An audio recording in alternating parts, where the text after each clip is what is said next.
आज हम आप सभी के बीच एक ऐसे स्टॉक की चर्चा करने वाले हैं जिसकी कीमत एक समय पर 117 रुपये हुआ करती थी, लेकिन कंपनी के हालातों में बदलाव हुआ। आज ये शेयर केवल 9 रुपये के आसपास आ चुका है और वापस मीडिया की खबरों में छाने लगा है। जैसे ही इसकी खबरें बाजार में तेजी से फैलने स्टार्ट हुई, हमने भी सोचा क्यों ना कंपनी के बारे में आपको विस्तार से बता दिया जाए। क्या सच में ये कंपनी इतनी अच्छी भी है या सिर्फ बातें ही हो रही है? समझते हैं विस्तार से, फाइनेंशियल और फंडामेंटल को समझने का प्रयास करते हैं। परंतु आगे बढ़ने से पहले आप सभी से एक विनती करना चाहेंगे, यदि हमारी चैनल पर पहली बार आए हैं, ऐसी ही जानकारियां प्राप्त करने की इच्छा रखते हैं तो हमारे चैनल कम्युनिटी में जुड़ जाए, क्योंकि प्रतिदिन हम वहां कुछ ना कुछ नया अपडेट आप तक पहुंचाने का प्रयास करते हैं। चलिए आपका कीमती समय व्यर्थ नहीं करते हुए आगे बढ़ते हैं, जानते हैं कंपनी के बारे में। साल 2010 से ये कंपनी लगातार आईटी सेक्टर में अपनी अलग अलग सेवाएं प्रदान कर रही है, जिसमें कंपनी मार्केटिंग सॉल्यूशन से लेकर पब्लिशर्स वर्ल्ड वाइड सेवाएं प्रदान करती है। मार्केट के 2006 करोड़ रुपए का है। शेयर प्राइस लगभग इस समय 9 रुपये के आसपास है।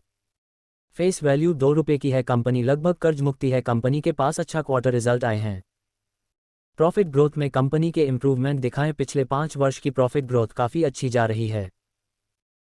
सालाना दर से कंपनी की सेल्स देखें तो सेल्स में बढ़ोतरी है। नेट प्रॉफिट कंपनी का पॉजिटिव बढ़ता दिख रहा है। प्रमोटर होल्डिंग पर नज़र डाली जाए तो लगभग 18% प्रमोटर होल्डिंग है और क्वालिफाइड इंस्टीट्यूशनल की होल्डिंग लगभग 10.85% के आसपास है। परंतु इसमें से लगभग 0.15% ही भारतीय क्वालिफाइड इंस्टीट्यूशनल इन्वेस्टर की होल्डिंग है। बाकी विदेशी क्वालिफाइड इंस्टीट्यूशनल्स ने इस कंपनी में अपनी होल्डिंग बना रखी है।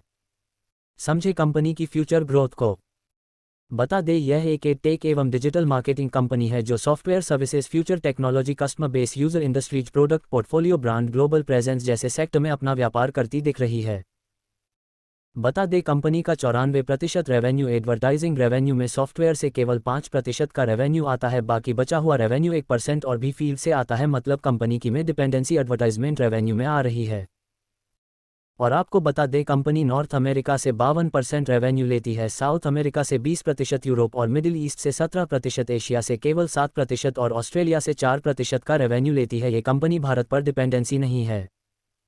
बिल्कुल, भारत से केवल बहुत कम रेवेन्यू पर यह कंपनी कम कर रही है। बाकी विदेश से काफ़ी अच्छा रेवेन्यू निकाल रही है। जिस प्रकार दुनिया भर में डिजिटल मीडिया की प्रेजेंट बढ़ती जा रही है, एडवर्टाइजमेंट इंडस्ट्री भी काफ़ी तेज़ी से बढ़ रही है। इस बात का ध्यान रखना कि आवश्यक बन जाता है। हो सकता है कंपनी भविष्य में और अच्छी ग्रोथ करती दिखाई दे, इसके लिए कंपनी के फाइनेंशियल को समझना आता है, आवश्यक बन जाता है।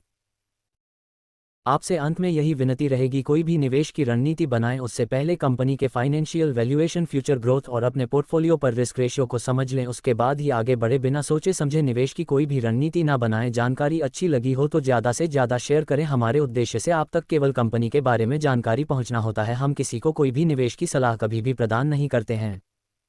डिस्क्लेमर: इक्विटी न्यूज़ का विजन भारत में वित्तीय साक्षरता को बढ़ावा देना है।